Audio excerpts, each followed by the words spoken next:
Okay, so today I will be pitching the game The Stick of Truth, which is a South Park game coming to us from Obsidian Entertainment and South Park Studios. This game is based on the South Park television show and is developed mostly by Obsidian in conjunction with the folks at South Park, who basically just had creative input and did most of the voices and contributed the animation and the storyline and things like that. It's based very heavily on the TV show. It's the main point of it was to maintain as much accuracy with the South Park world so that the fans of South Park would truly enjoy the game because they feel like they were actually interacting with the characters. So basically the story of the game is the players take the role of the new kid who just moved into town in the middle of a war between the humans and the elves, which are played by different characters in South Park who are, basically just being little kids, and some of them are dressed up as elves, some of them are dressed up like humans that use magic and are archers and typical fantasy type characters, and they're fighting over what appears to be just a little twig, but they refer to as the Stick of Truth, which has the power to just conquer the entire universe. So as I said, the game is being presented to us by the folks at Obsidian Entertainment and South Park Digital Studios.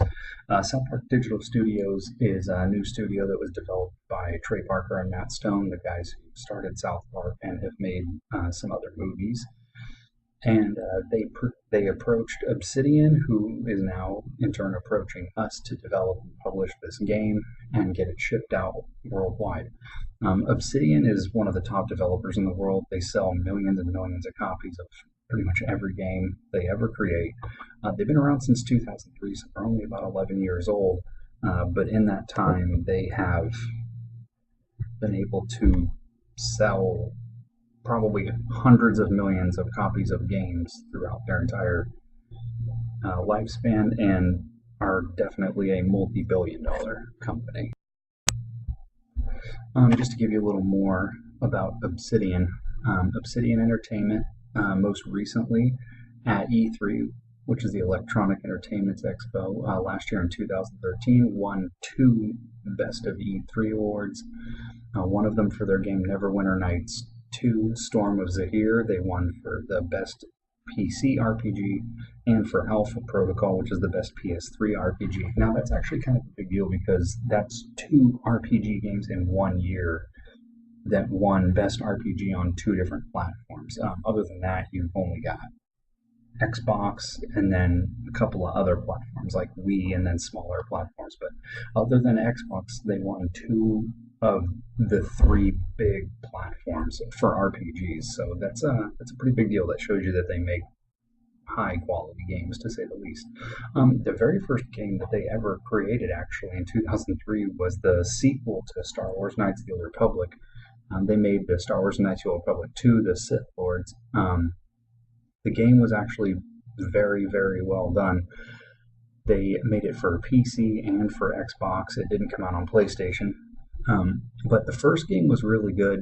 People really, really enjoyed it, so they begged for a second one. Obsidian was picked up to make a second one in conjunction with LucasArts, and the game ran exactly like the first one did, but was heavily, heavily expanded. They added all kinds of extra features and character progression and customization, and the story was extremely immersive. It was a very, very popular. So just a little bit about the Stick of Truth, this game that they're presenting to us. Some of the features and things that they're talking about putting in the game. The first one is the notable characters from the show, like Cartman, Butters, Stan, Kyle, Kenny. All the big characters are in this game. They're in the world that the player would walk around in. And at one point or another, any one of them will be part of the character's party, or they will be people that he has to interact with on a mission or on a quest, or possibly even have to fight in a battle. So people that are really fans of South Park are really going to love this part of the game because every character that they have grown to know and love in the game, they're going to be able to interact with. It's a role-playing video game viewed from 2.5D, so it's not fully 3D. It's basically a side scroller, and you can kind of move forward and backward, but that's only seen as basically the character becoming smaller and bigger as he moves farther and closer away. But it's exactly the same as the TV show. If you've ever seen the South Park TV show, the animation in the game, it looks like you're playing the TV show. It's very, very cool. Some other big characters from the show, like Jesus, Mr. Slave, Tuong Mu Kim, who owns the Chinese food store, they're all characters that can summon during battle. They have special powers. You can only do it. You can only summon each character like once a day, but they have extremely powerful effects in battle and can definitely make or break boss fights in the game.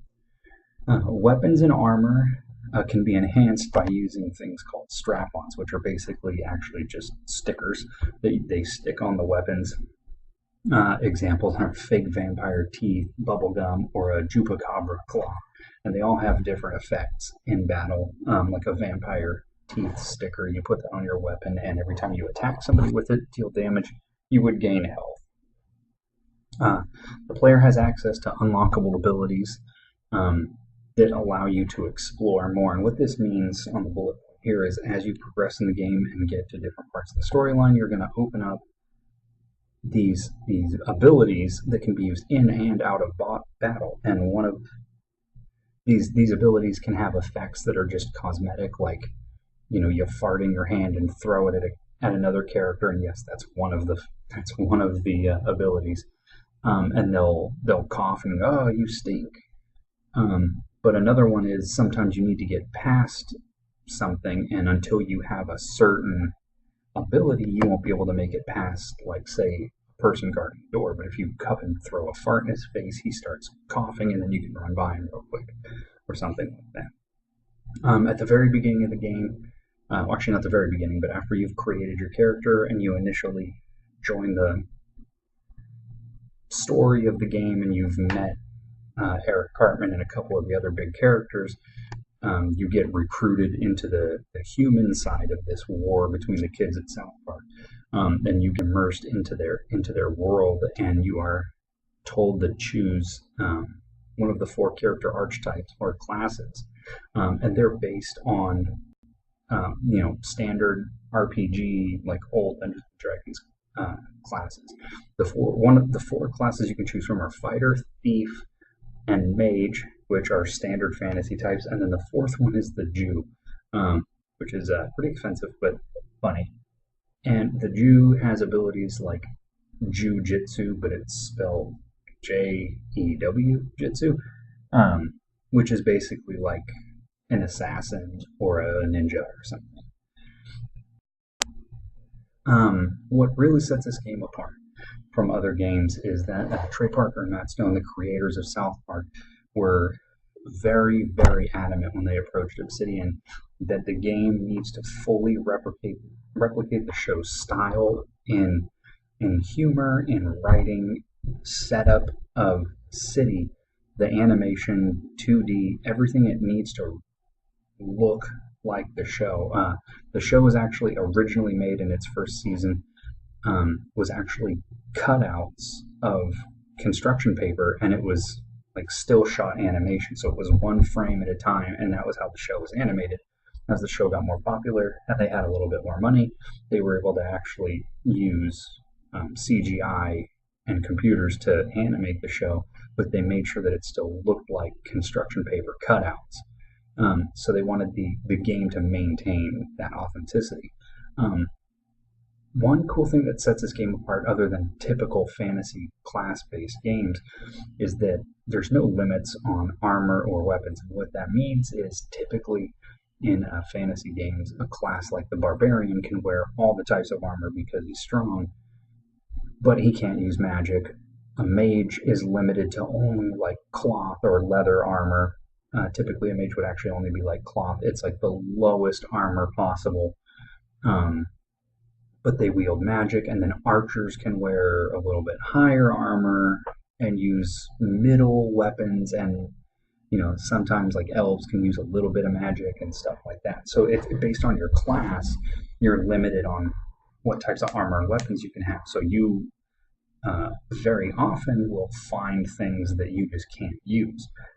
But that doesn't exist in this game. So no matter what class you pick at the beginning of the game, any weapon and any piece of armor and any strap on, any item that you get, you can use no matter what. So you could create a mage at the beginning of the game who's focused on casting spells, but is wearing heaviest, buff armor, the big swords, and you could use that character as a melee character, and he will still be very, very effective at melee, even though you created a mage. Now, that doesn't mean that all of them are the same. If you create a mage and play him as a mage, he's going to play as a mage. But at least as far as weapons and armor go, you don't have to worry about being particularly vulnerable to melee attacks as a mage because you can wear the heavy armor, whereas in typical RPGs you can't do that. So going back to the South Park world, the story really, really immerses the player in the South Park world, both by interacting with characters, walking around to the different buildings, seeing different landmarks that are in the show, and just the overall animation.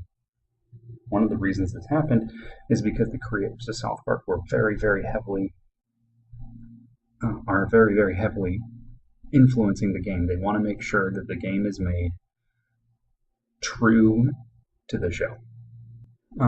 In the game, there's going to be a ton of Easter eggs, which is a term that refers to, hidden secrets in the game that really have no actual tangible function on the game. They're there just to look cool, just for the players to find.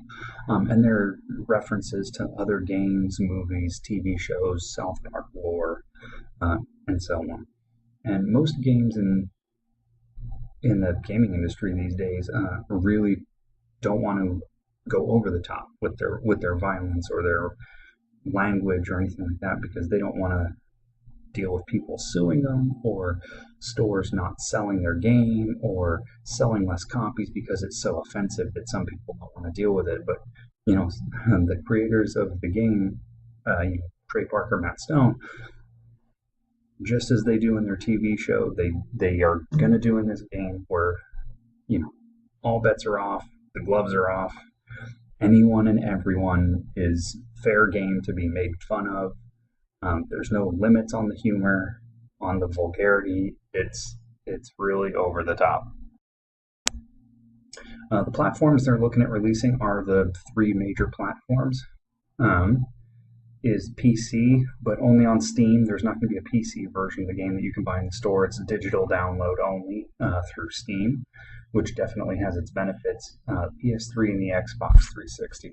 The reason they're going to release on those is because they're very confident in Obsidian's ability to develop games for these platforms. As we said earlier, they won awards Best RPG for both PC and PS3, so we know we're going to be successful on those. And they did the Star Wars game on the Xbox, which was extremely, extremely successful. So they do have a proven track record of releasing games on these platforms, so they're going to go ahead and just release them on all three right out of the gate. And that brings us right into the cost savers and money makers. They're going to release on all three platforms, which means they're going to code on all three at the same time. Whereas some games they create for one platform, if it does well, then they go back and release the game on a different platform, and this can end up costing a lot of extra time and money because you have to go back and undo and redo a lot of code and kind of reverse engineer your own game. But by releasing it on all three platforms at the same time, they have the ability to approach each section of the game and code it all at the same time for all three platforms, so it can be released in the end on all three platforms at the same time. It's very, very efficient. The engines and the assets for South Park, for the characters, the art, the voices, etc., they all already exist. We don't have to go out and hire voice actors because Trey Parker and Matt Stone do a majority of the voices in the show. So they're going to do the voices in the game. They're recording voices for South Park all the time, so it's really not a big deal to do voices for the game as well.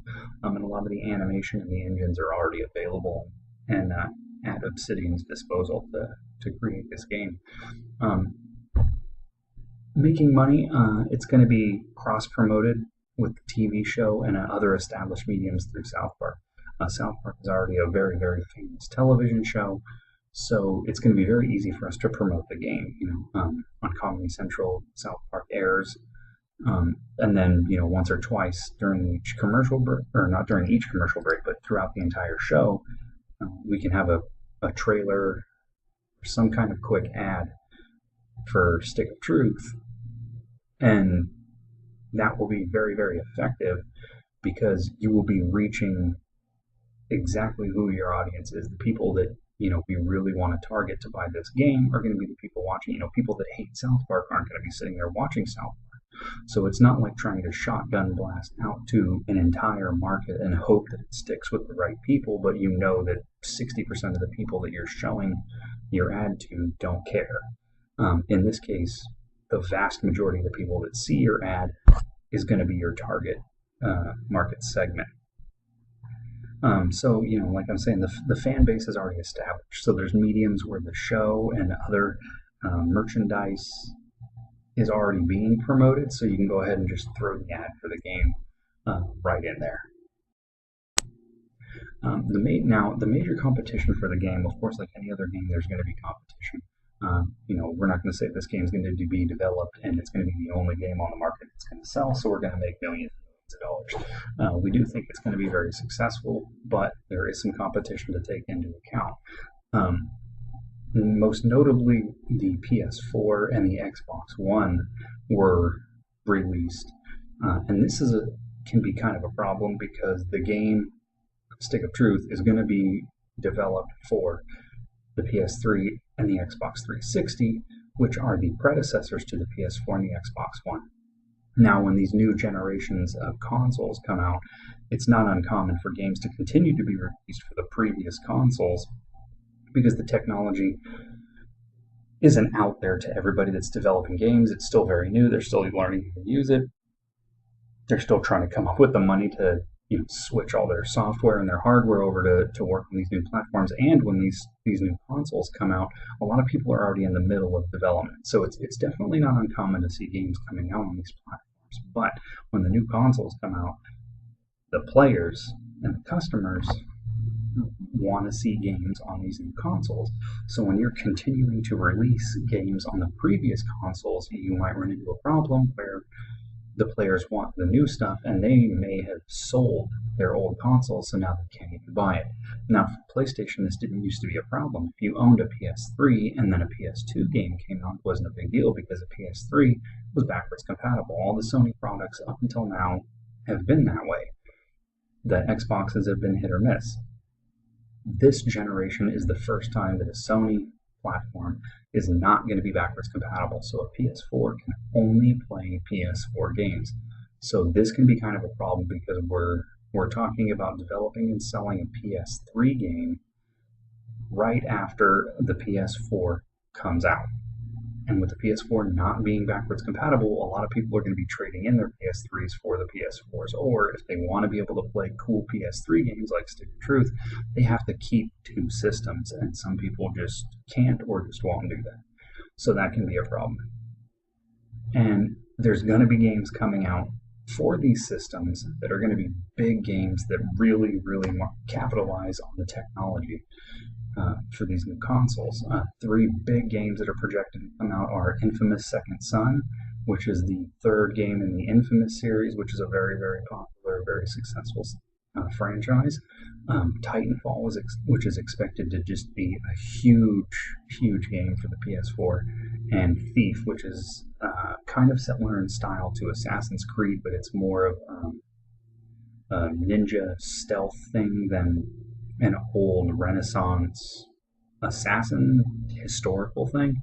Not a whole lot of information is out about these games, but these are some really, really big titles that are coming out, and they're coming out on the advanced systems. So we kind of really need to make sure that we get the name out there and market well for the Stick of Truth if we want people to buy it.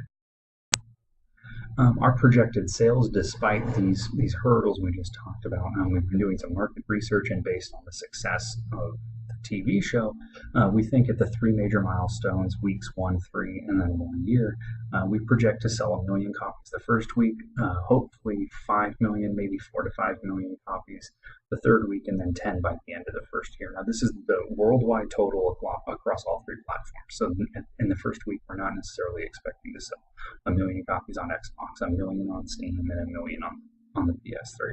We're saying that those three platforms combined worldwide, we're hoping to sell 1 million in the first week. We think this is a very, very reasonable number to achieve, which is why the third week takes a jump from first to 5, is because we think that the 1 million copies is kind of a gimme. We're actually projecting to sell 1 million copies within the first couple of days, and then the rest of the week will be a cushion to reach towards that 5 million. So we're really not concerned with the first week. We're really making a hard push for the 5 million copies in week 3, and then that gives us 49 weeks to sell another 5 million copies, which is definitely doable because a lot of people hang out and wait for games to be played so they can see the reviews, see how it does, wait for the bugs to be fixed, or they're just saving up money or whatever. So a lot of people are late buyers, and we think that's going to account for another few million copies sold. Okay, just like anybody, putting money into the development of game is going to want to know risk and mitigation plans. So we've done the research and figured out that the largest risks going into this is a high production cost versus sales. This is true in almost any entertainment industry, be it music, movies, television, video games, is you put a lot of money into your project to make a high quality project, and then you don't sell enough and you're in the hole. And that is a big risk going in it because you can't guarantee sales. We have a great marketing team and we can make all the great projections, and usually they're pretty accurate, but you really can't account for the volatility of the industry or of the market. The other risk is the declining hard copy sales for consoles. Over the past year or so, every quarter, the amount of copies of games sold on consoles has been declining, and been declining pretty hard. That doesn't mean video games are not being sold as much. It's actually quite the contrary, but the digital download market is booming, and people don't want to pay $60 for a hard copy of a game when they can go download it digitally, and then if anything ever happens and their computer crashes or their PS3 breaks or whatever, there's a record that they purchased the game and they can re-download it, whereas if they buy the hard copy game and it gets stolen or broken, they're out of the game. So to mitigate these, for the first one is we're going to be keeping production costs low by utilizing existing assets, as we discussed before, existing art and animation and the engines. The cross-promoting, as we discussed, is going to lower the marketing costs for the game, and coding the game for all three platforms at the same time is going to decrease production time, and of course, as we all know, time is money. So all of these things are going to bring the production costs down and reduce the cost of marketing, so we can increase marketing, reduce the cost of making the game, and make it much more likely that the game will turn a profit, and hopefully a very large profit. And as for the declining of hard copy sales, we're making the game available on Steam, which is a digital download. This also reduces costs because you don't have to produce physical copies of the game, and you don't have to do license fees the way you do on console games. You just code the game, put it up on Steam, and it just sells. We can also lower the cost of the game. We don't have to sell it for $60. We can sell it for $50 or $40 and still make plenty of money, especially if we keep that price standard across consoles and computers, because we'll make a much larger profit on Steam than we will on a console because we won't be paying distribution or license fees. And we can also offer exclusive items and collector's editions that are only available for hard copy sales. The reason we want to do this is to try and bring the number of hard copy sales back up, because we are going to be paying a lot of money for distribution and licensing, and we'd like to be able to sell a bunch of copies. All right, and last thing is cross-promotion and marketing. One of the big things is selling collector's editions, but along with that is also pre-release or pre-order reservation items. So if you pay for the game when you reserve it before it comes out, there will be extra items, codes for things you can get in the game that are available only to people who pre-order or reserve the game before it comes out. So if you wait until after the game comes out, then you don't get those items anymore, and it really entices people to go out and buy the game, which is another reason why we're saying we're not worried about that initial 1 million copies in the first week, is because we're going to do things like this to promote the game. And the other thing that does is, with all those pre-orders, those are hard numbers we can look at before the game even comes out that shows us how many copies of the game we're going to sell. And we can adjust marketing things from there. We'll also be doing the television commercials along with the South Park show, exclusive merchandise like toys and posters and things like that are specific to the video game, or merchandise that is available only to those who purchase the game. Marketing on Steam, we can do pre-order items to bolster initial sales. You can, digital download the game on Steam and you get an extra armor or a weapon or something like that. We can do gameplay and teaser trailers on Obsidian and Comedy Central and on their websites.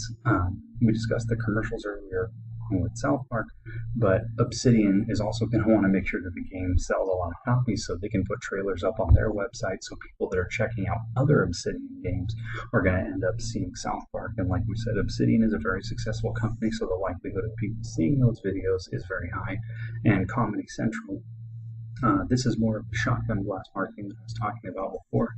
We can add teaser trailers on the Comedy Central website because Comedy Central shows South Park. So there'll be people on the website looking at a stand-up comedian and then see that there's a South Park game coming out, and even if they're not a South Park fan, they might check it out, and then even if they don't buy a copy, they might talk to someone else about it, and then word of mouth, and now we're selling more copies. And it shouldn't be very expensive to do that. And then, of course, if the sales are looking good, we can begin development on downloadable content and sequels for the game. We can make another game, or we can make expansions or additions to the game that exists that people can just download through the PlayStation Network, the Microsoft Store for their Xbox, or directly through Steam.